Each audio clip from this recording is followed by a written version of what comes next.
Hi, it's Kamon Reynolds. Let's continue the package versus nuke challenge. Sorry it's been so long since I've done a video on this. We have been so busy. That's why we haven't done some of the queen rearing videos. We are going to do those.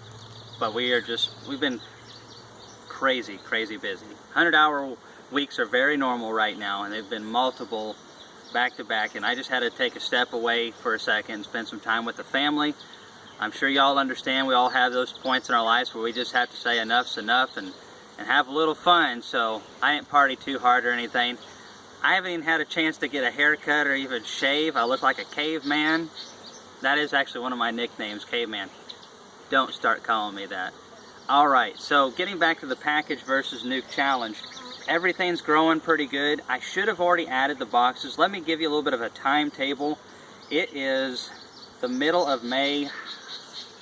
It's like the 15th, 16th, 17th, something like that. It's one of those days. We can't keep track around here. I put these things in, those over there, I believe it was the 2nd of April. It was either the 2nd or the 3rd.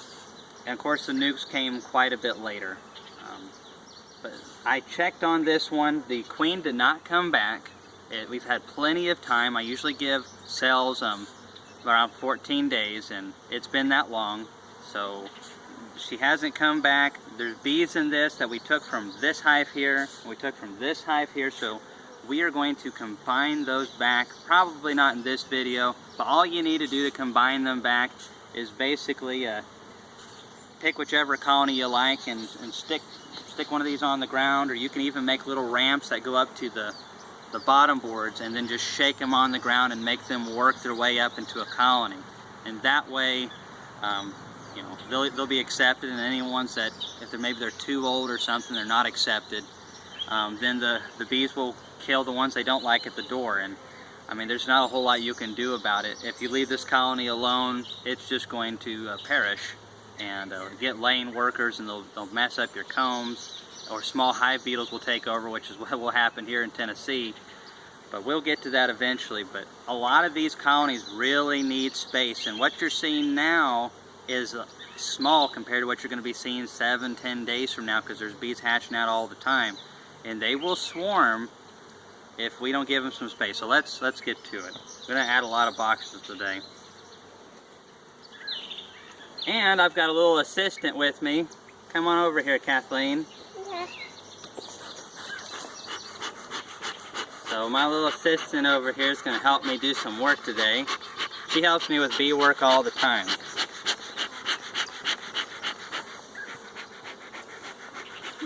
My smoker has got a little bit of wet grass in it, and it just doesn't want to get going. There we go.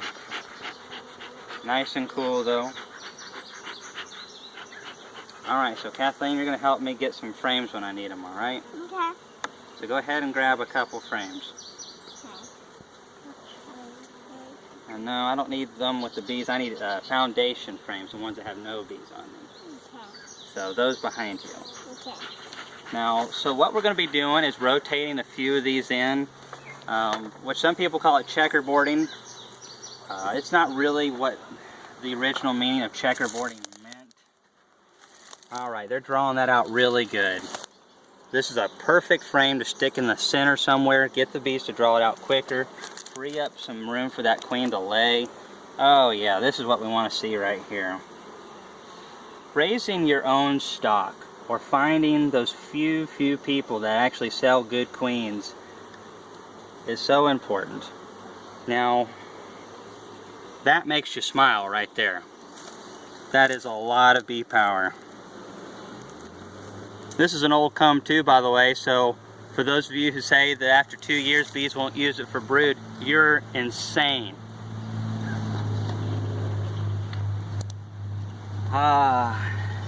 I said it. But seriously, how can you tell me on my comments that bees will not use it for brood after 2 years when I've been doing it? Have you tried it? Try it. They will use it. What do you think wild swarms do? Wild swarms use combs for a long time. And we're always saying how much better the wild bees are. You can't have it both ways. Alright, oh, there's the queen right there. She's one of our September queens.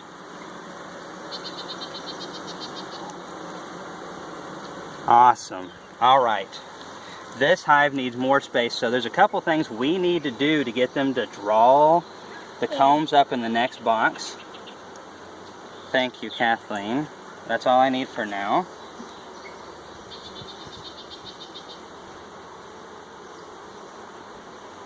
Oh man, there's just so much brood in here. Ow! Ow! Ow! I just got stung. I pinched a bee. Alright, the best way to remove a stinger is to take your time. Oh. Pull it out. If you do it too hard, you'll break it off into your skin and you'll have a little venomous splinter. Alright, now take your smoker and smoke it down. And it still hurts. Ouch. Alright. The next step, if you have it available to you, is to take a little bit of honey, dab it on there, lick the rest off. So good. Now I usually smoke it a little bit more, and that covers up the scent of the smoke, the venom of the bee and the alarm pheromone.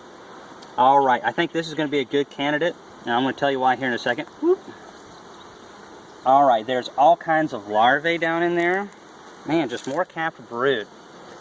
But this young stuff, the larvae and the eggs, is a perfect frame to pull up into the next box because they have to keep that warm. So we're forcing them to come up into our new box, and they are going to realize that we have this brood here, and we have all this empty space around us.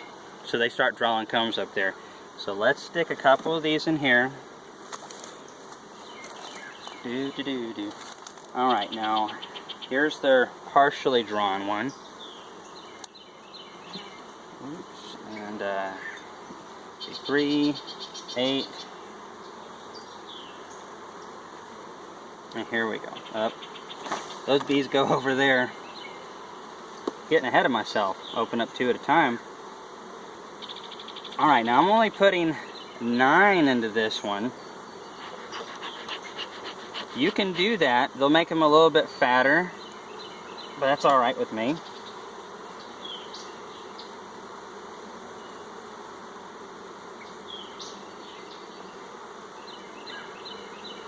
The main thing is on the frames that don't have any comb on them, they still have to have that 10 frame spacing. So once they start drawing those out really good, you can spread them out evenly as far as the 9 frames go. Alright, Kathleen, get me a box, please. Yep, just hand me a box. Hand me a box.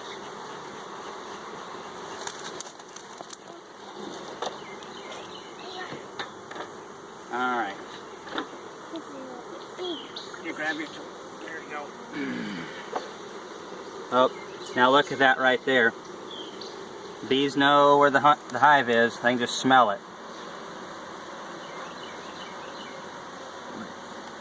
Sorry, girls, but we're going to have to shake you in a different way. Okay. Hey, we got a drawn comb in here. Get out of there. Alright, so now all you got to do is throw you a frame up here with the larvae or eggs or something like that. Don't throw a honey frame up in here. It doesn't work near as good. I mean, it's better than nothing. But our bees can do this. It won't be any problem for them to go up there and guard that. And had we waited too long, they would have started building swarm cells down below. Okie doke. So this hive is now taken care of. We have plenty of natural food coming in. We're in the middle of our privet and clover flow. This other colony right here is a little bit smaller because in that supersedure split that we made, again, like I just said earlier, we took some bees from them.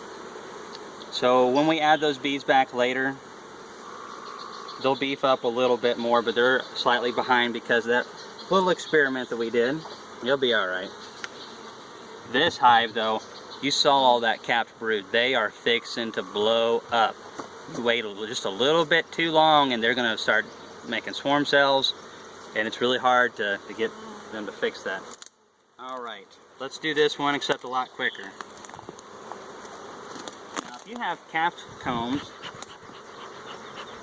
this is an old one right here. That one's really old. They'll use it. Pretty much everything that these nukes are made with is several years old. This is why you use dry smoker fuel.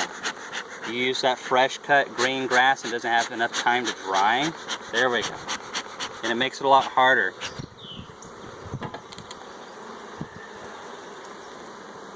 I want to try out that tree bark idea. I had several people tell me to try that out.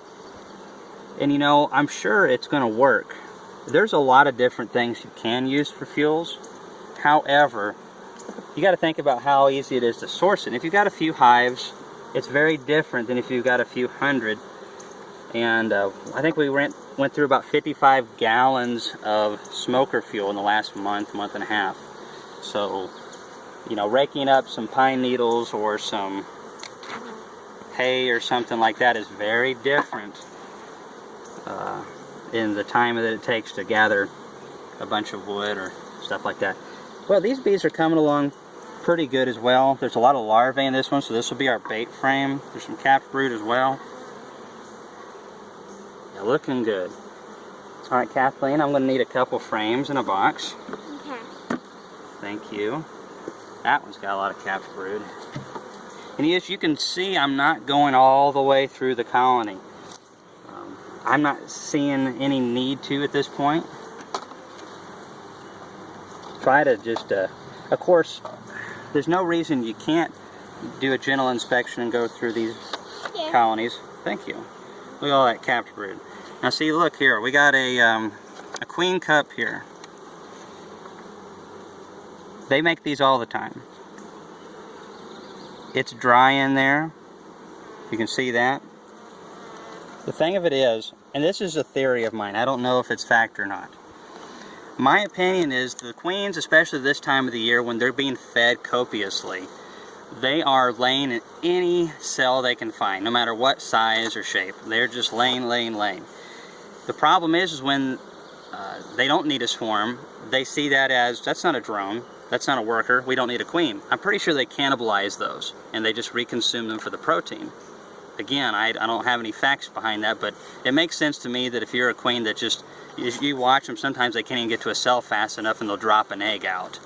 So I'm thinking that's what happens, but then when it comes time they want to swarm and that queen's still going through there and she hits these up here, while yes, most swarm cells are down at the bottom, those folks that'll tell you that they only put them at the bottom, that's not entirely the case. I see swarms all the time where the queen will have laid up in these cups. I mean, you just have them scattered throughout the colony, and all it takes is missing one, and then you lose your bees, and that's not very fun. Alright, you got it, Kathleen? Mm-hmm. Thank you. I will take those two. Mm-hmm. Go grab a box, will you? Yeah. Alright, so we're going to stick these right here. And see, our weather's pretty warm right now, so we can split the brood up to a degree. Just stick it over like that. There you go. Okay, you can put that on the ground right now. Thank you, Kathleen. Oh. Yeah, this is what we're putting up top. I like that. Okay. Now, one thing I like to do is this one's partially drawn. It's got a little bit of larvae over here. I'm going to stick it up against these that have not been drawn, and that way I think they'll draw it a little bit more evenly. You'll have to come back and check on their progress, and sometimes they'll do a little bit odd, but it doesn't matter if you're using plastic or if you're using wax foundation. They do not always do it perfectly, so it's just part of fooling with bees. They have somewhat of a mind of their own. Okay, this is a good frame. I like to have a couple good frames of bees that have brood and stuff on them together. I don't like isolating one frame if I can help it. When it's warmer, it's not such a big deal, but I think they do better like this. I'm violating a little bit of bee space here, but what I'm going to be doing in the next video is showing you how we space them to 9. I run 9s in 10 frame boxes. There's nothing wrong with doing 10s in a 10 frame box, but I like to run 9s, so once they start drawing these out really good, these foundations here, I'm going to evenly space these 9s out, and it'll work out just fine. Alright, there's the box. Kathleen, step back a little bit, will you? Oh, yeah. Whew. It is muggy today. I feel like it's already July, but it is not. Alright, so we're just going to take this nice this brood over here, brood and larvae here. Just slide that down, make sure there's 10 frames up top. Got to get that right bee space. Put them together. Now, here's something that I think is good to know. We used to buy all our frames from Kelly's. We used to buy everything from Kelly's because Kelly's was very different back in the day. Plus, it was local, so I didn't really try a whole lot of stuff out. Here the last few years, we've been doing things a lot differently, and I really like the Man Lake frames. They're made out of ponderosa pine. They're tougher. In my opinion, they've been more uniform, less likely to warp, and the Kelly's just aren't as good as they used to be. So just something to think about next time you order some equipment. I've been really impressed with the Man Lake frames. Alright. Got a few bees onto that one. Okie doke. Yeah, Kathleen? Do you need this frame? I don't need that frame. Okay. Alright, so right there, these bees are on their way to starting in their second boxes. Our nukes are looking pretty good. That one on the left obviously is bigger. We took that one frame from that other hive, and it's just amazing what one frame will do. Alright, I think we are going to make this second part to this, because this is already getting pretty long, and we're going to do the packages here in a little bit. But you're going to see when we do it, I mean, they're growing pretty good. Got that one there. That one's even bigger. They need room. And that one, they're full. They need space. It would have been better if we would have added space last week. There's a fine line between adding it too quickly and adding it too late. It'd be better to do it a little too quick. I think when they start drawing on the 8th frame, that's a great time to start adding the boxes. They're a little bit further than that along. We're literally like a week from these things starting this getting ready to swarm. So don't always do things like me, but we've just been so busy we haven't been able to keep up with everything. If you have any questions on anything that we do in the videos that maybe I forgot to cover, always feel free to ask. And just remember, opinions are like noses, and I have a pretty large nose, so sometimes my opinions are pretty darn big. Thanks always for watching our video. Kathleen, what do you say to everybody? Thank you for watching our videos.